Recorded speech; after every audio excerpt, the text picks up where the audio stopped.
Hello everyone, and thanks for tuning into the Financial Investor channel. My name is Brent, and today we're going to be going through and discussing the task and steps you may need to complete in order to perform a refinance on your own real estate investment property. I haven't seen too many of these videos out there, so I'm going to be going through my process and the tasks that I had to complete in order to complete my refinance on my recent duplex that I closed on here on Tuesday, May 21st, 2019. So if you are brand new to the channel, have not yet subscribed, hit that subscribe button below. If you do enjoy the video, find it helpful, hit that thumbs up. And if you have any comments yourself, drop them in the comment section below. I always read and reply to all your comments, and let's go ahead and get into the video. So I recently went through a refinance on my second real estate investment property. My very first refinance, I went through a local credit union. I had a much higher rate, almost a 1% difference. On my very first refinance, I had a rate of 5.625%.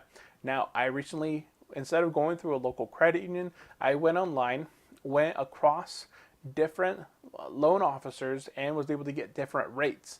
Now, by doing this, I had them competing against each other. I would send one loan officer my rate from one, he would beat it. I would take that information, go back to the other one, he would beat that one, and they were competing. I was able to lower my rate down to a 4.75%.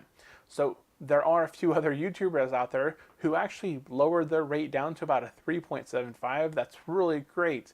But I was able to change it from a 5.625 back in January to now a 4.75. That's almost a nearly 1% difference there.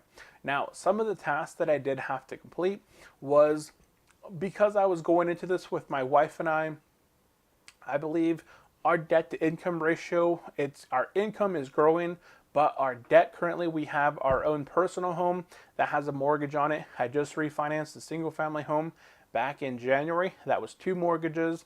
And we have my wife's car we have to pay off, and that has about 2 years left on that one, about $7,000, and then it's completely paid off. And that was all of our debt. And our income, we just wanted to make sure that we could just supply our information, get approved, and kind of move forward. So we just said, yes, we're going to be doing a joint refinance here, and we had to supply our income and employment information for both myself and my wife. So we just had to prove where we were working at. We were still employed there. We were going to be employed there for the next 3 to 6 months at least, until the thing is closed, and we're not going to be having any sort of issues. We're not going to be quitting in between getting our funding and closing. We also had to supply if we're getting any sort of fixed income from anywhere. So if you're getting any sort of disability, if you're getting any Social Security, you have to supply those to the loan officers in order to show your income.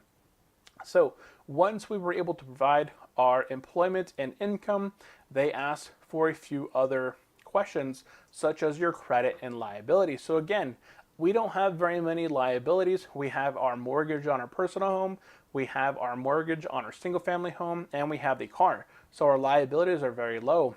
And our credit out there, both my wife and I have over 800 credit scores, so we had no issue there. We got approved for the best rate available, and then all we needed to do was showcase our assets. So we had to supply our retirement accounts, our high yield savings account, our checking, our savings accounts, and supply all of our 401ks, Roth 401ks. All of our assets had to be supplied in order to go through this. Now, I did have a few instances here where my assets here, I got triggered here because I do weekly allotments over to M1 Finance. So every week I was depositing and scheduled a transfer between my checking account and M1 Finance, and I would have to explain a large and unusual payment.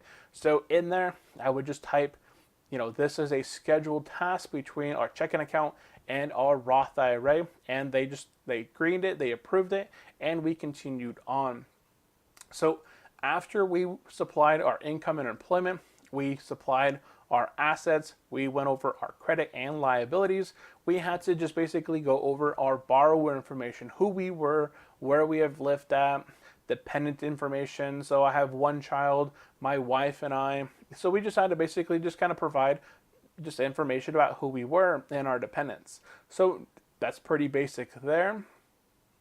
We had to get an appraisal done on a property. Now, this is my very first time that I recently went through on my duplex, having gone through an appraisal when I have tenants in place. Now, I made a whole video kind of going over this. I had to get a date with my property manager first that both of the tenants would be available so that we had access to the homes. So because I got with the bank, they said, hey, we're going to need an appraisal done.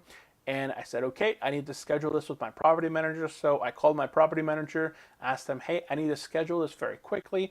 I need to be able to close this in 30 days because that's when my rate was locked for. So they said, okay, we can get you scheduled in on Monday. We have to just give them a 48-hour notice. And I got the date, the time set. I called the appraiser, got it all set, and we were out there and got the appraisal done. The appraisal actually came in very close to where I had estimated my after repair value at. So we will be doing an upcoming video going over how much equity I actually made in this deal in another video, but it was a pretty good amount. You know, the after repair value came in exactly where I was hoping it would come in at.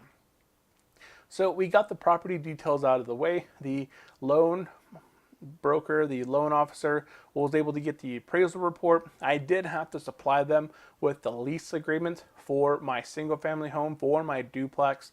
That was part of the whole income process to make sure that the leases are signed, they're set for a specific amount. These leases are month to month, but the tenants have been there for now 6 months in both places. Almost 6 months here. June will be 6 months. They both got filled in January. And just a quick questionnaire there with the property that I was refinancing and such. I had to prove my insurance. So I had to verbally confirm with my insurance that I was going to be putting a mortgage against that specific property. It was held all in cash. So I just had to go talk to my insurance company, verbally letting them know. So the insurance just needed to verbally authorize it. And then they needed to make a few updates with my home insurance policy. I had to pay off my home insurance policy all the way prior to getting this whole process complete. So I had to pay it off. I had to call my insurance company and verbally acknowledge that I was going to have a mortgage put against it. And then I had to work with, they work with title to make sure that all the documents were provided to the title company. They ran the reports on the property to make sure that there were no, liens against the property. Nothing was owed on it. Nothing was late. All taxes were up to it, and so on. Everything came back clean. The title was clean. There was no taxes or anything that needed to be paid, and the title was clean.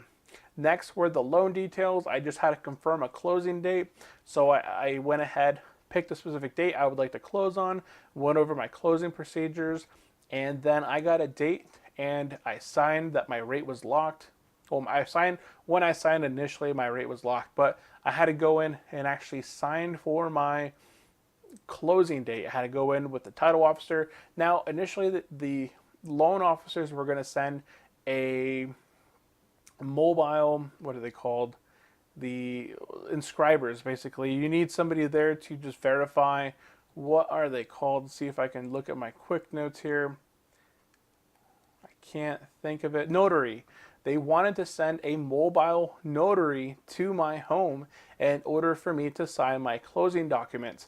My title company is local. They're one I plan on using here with all my buys and refinances. It's a local title company here. And they called me and said, hey, this company is going to be charging you $180 to have a mobile notary come to your house. Would you like to just come in here tomorrow at noon, get it signed, and save yourself nearly $200? I said, you know what? That's a great idea. Let's not have the notary. And, said, okay, let's go ahead and do that. So my wife and I drove down there, met up with the title officer. She was able to explain the documents, all the fees, what was actually getting paid out to myself. And we already kind of had known the numbers prior, but she was able to kind of answer any questions my wife or I had on the closing documents. And then we saved $200 there at closing, which we're able to get paid out here at the very end after closing. It all came into the account and everything was good there. So that was basically all the information we had to supply.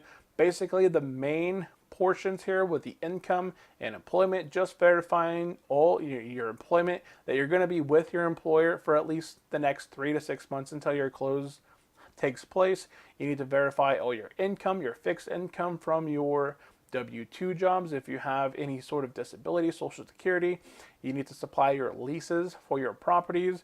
You need to have your assets. So again, high yield savings accounts, checking accounts, retirement accounts, taxable accounts, just all those sort of assets that you have out there.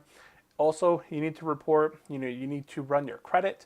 So depending on where your credit score is at, that's going to affect your rate.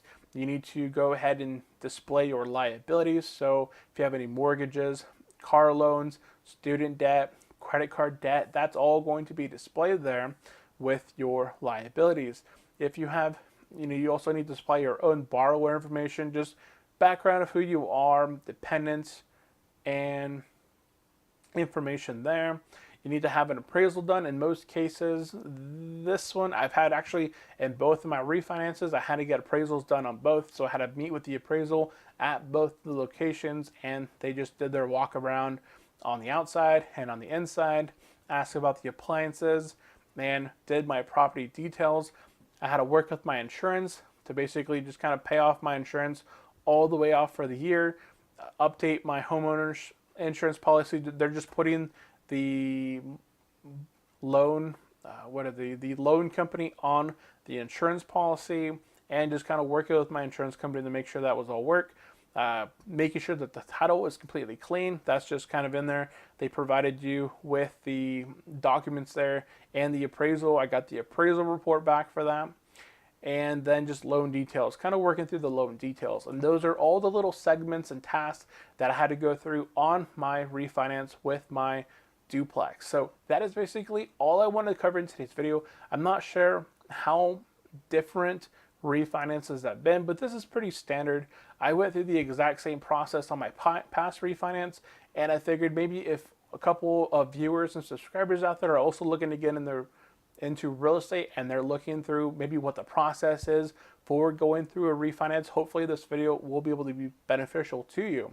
So if you have not yet subscribed to the channel, hit that subscribe button below. Again, I cover the stock market, dividends, real estate, personal finance. If you're interested in any of those topics, definitely hit the subscribe button. If you did enjoy this video, find it helpful, hit that thumbs up. And if you have any comments yourself, drop them in the comment section below. And thank you all for tuning in. I will see you next time. Have a great day. Bye.